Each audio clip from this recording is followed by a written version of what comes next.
మూడేళ్ల వయసులో నుంచి దయ్యాలతో ఫ్రెండ్షిప్, బోరు కొట్టినప్పుడు వాటితో ఆడుకోవడం, వాటి చావుకు సంబంధించిన ఆవేదన భరితమైన గాథలను వినటం, ఇక చనిపోయిన తమ ఆప్తులతో ఒక్కసారైనా మాట్లాడుకోవాలనుకునే వారికి సహాయం చేయడం, ఇదంతా చేయడం ద్వారా చివరికి అదే జీవన వృత్తిగా మారిపోవడం.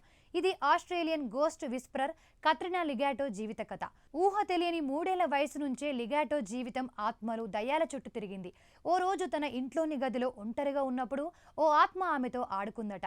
ఆ ఆత్మ ఎప్పుడు నవ్వుతూ ఉండేదని ఆమె చెప్పింది.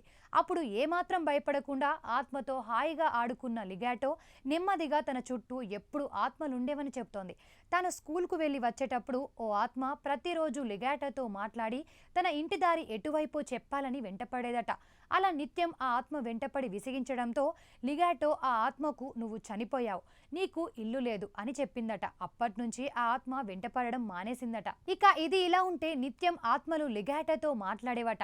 అవి తమ మరణానికి సంబంధించిన విషయాలను తనకు చెప్పాయని, ఆ గాయాలను చూపిస్తాయని చెబుతోంది. ఈ క్రమంలో కొన్ని దయ్యాలు ఆమెపై దాడి కూడా చేశాయట. ఆత్మల ఉనికి తనను తరచుగా భయపెట్టిందని కత్రినా ఒప్పుకుంది. కొన్ని ఆత్మలు ఆమెకు తమ మరణ గాయాలను చూపించేవి.